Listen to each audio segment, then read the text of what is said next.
Olá, pessoal. Gil Souza mais uma vez por aqui. Sejam muito bem-vindos ao canal A Beleza da Leitura.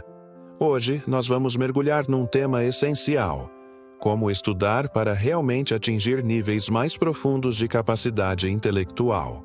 Vocês já pararam para pensar como a nossa era superestima a velocidade e, ao mesmo tempo, subestima demais a profundidade?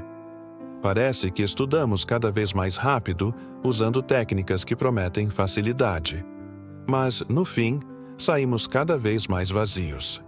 Qual o resultado disso?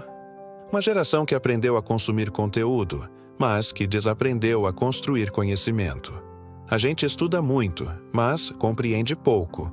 E vamos combinar. Compreender é, afinal, o único estudo que realmente vale a pena. Olha, este vídeo não é mais um tutorial com dicas rápidas. É um chamado. Um convite não para estudar mais, mas para estudar melhor.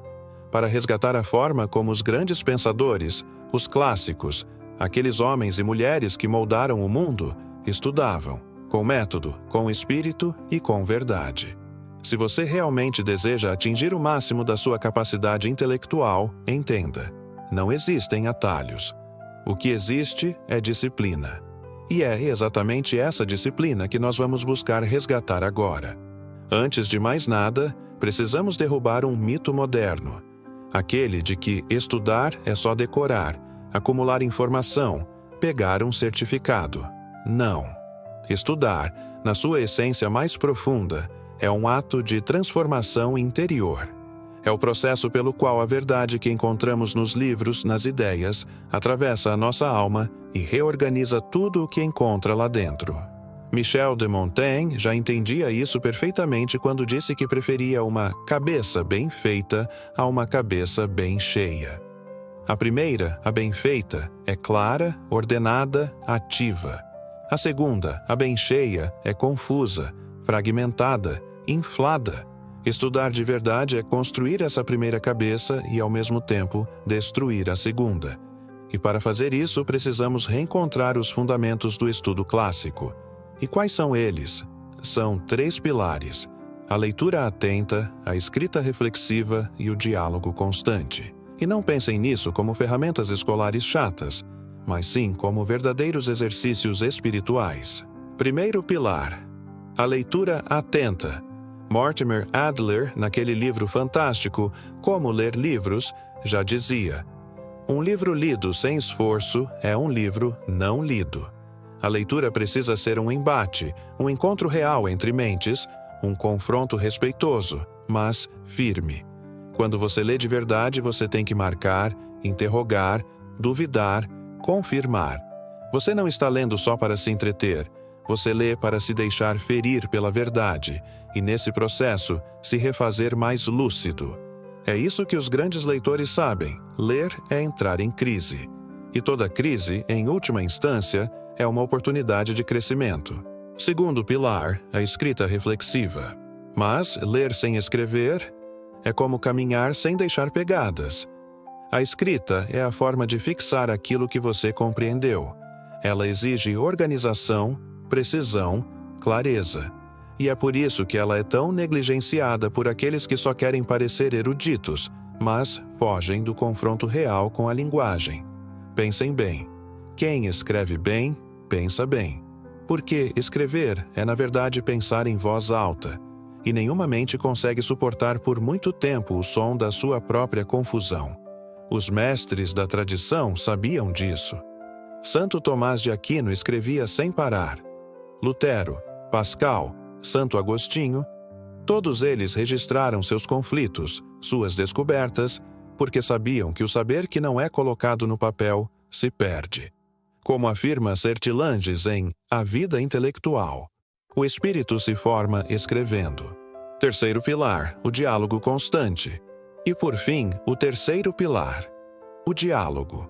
Não existe estudo verdadeiro sem o confronto com o outro. Sócrates fundou uma civilização inteira conversando.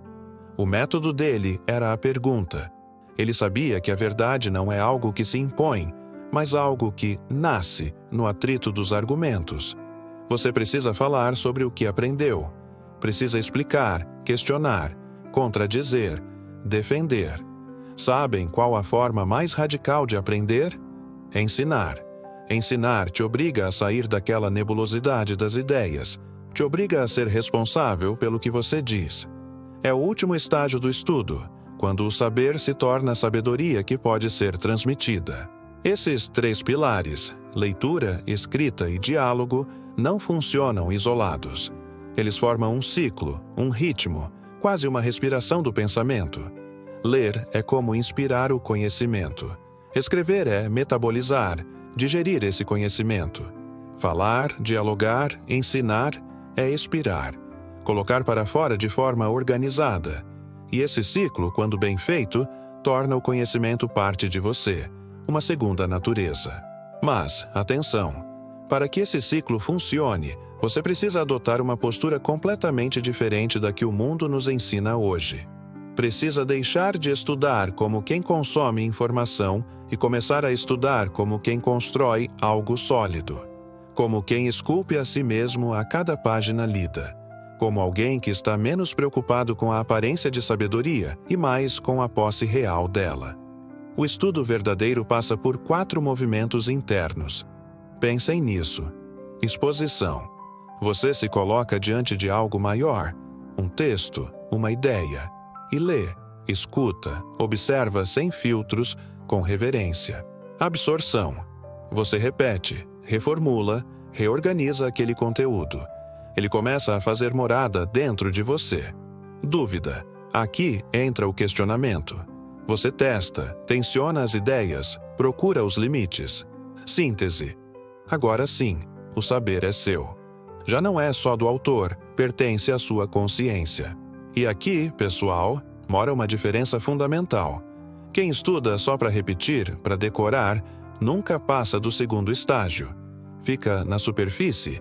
É aquele tipo que parece saber tudo, mas não compreende nada.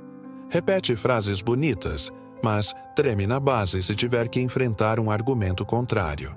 Agora, se você quer realmente formar uma mente robusta, precisa passar por esse ciclo inteiro. E para isso, precisa estar disposto a enfrentar o desconforto da dúvida, da lentidão, da complexidade. Não existe inteligência sem incômodo pessoal.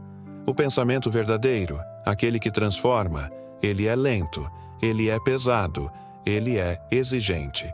E é por isso mesmo que ele é tão raro hoje em dia. Hugo de São Vítor, lá no seu Didascalicon, dizia que o primeiro sinal de um bom estudante é a paciência. Paciência com o texto, paciência com a própria ignorância que todos nós temos.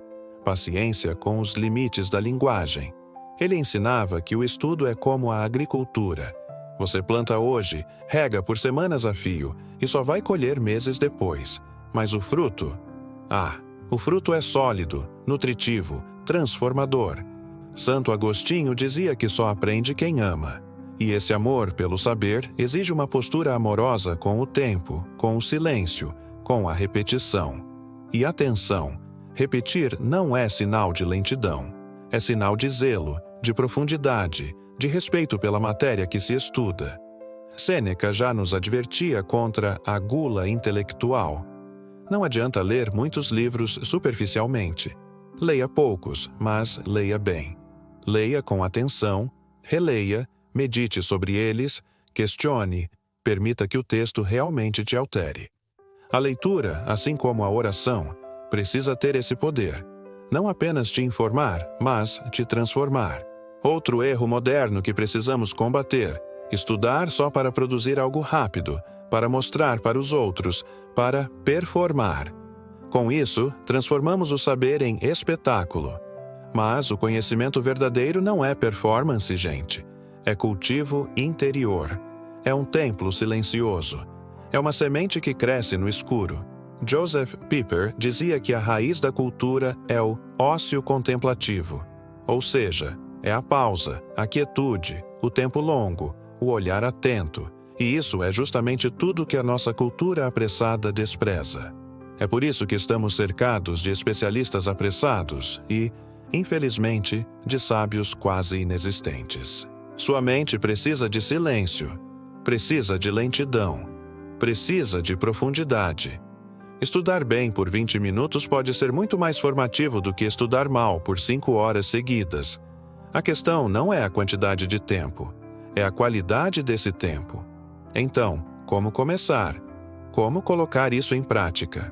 Escolha um texto desafiador, um clássico, algo que você sinta que te ultrapassa um pouco. Leia devagar. Sublinhe. Faça anotações nas margens. Depois, escreva com suas palavras o que você compreendeu. E tão importante quanto, escreva também o que você não compreendeu. Volte ao texto. Tente explicar o que leu para alguém, mesmo que seja gravando um áudio para si mesmo. Deixe o texto descansar por um dia.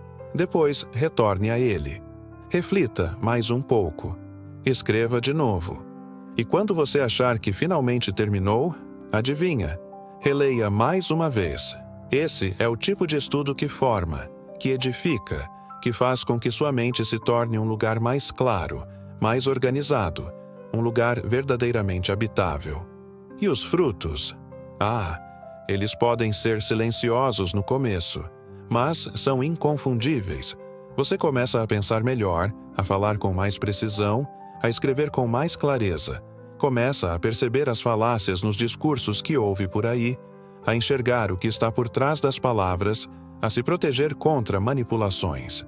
Começa a escolher com mais critério, a julgar com mais justiça. A vida intelectual é exigente, sim, mas é imensamente recompensadora. E você não precisa ser um gênio para trilhar esse caminho. Precisa ser fiel. Fiel à leitura atenta, fiel à dúvida honesta, fiel à escrita cuidadosa, fiel ao silêncio necessário.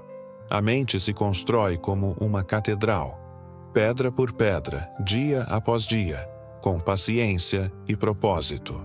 Se você aplicar esse método com disciplina e amor, você não será apenas mais inteligente. Você será mais íntegro, mais lúcido, mais forte, porque o conhecimento verdadeiro não incha o ego, ele ilumina a alma. Ele não torna ninguém arrogante, pelo contrário, torna humilde. Como dizia Platão, educar não é encher uma vasilha, é acender uma chama. E talvez, quem sabe, este vídeo seja isso. Um pequeno fósforo para ajudar a acender a sua chama. Se essa chama começou a queimar aí dentro de você, se essa mensagem ressoou, então inscreva-se no canal. Deixe aqui nos comentários qual foi o livro que mais te transformou. Eu adoraria saber. E compartilhe este vídeo com alguém que você sabe que precisa ouvir isso. Alguém que também quer estudar como quem deseja viver melhor e mais profundamente.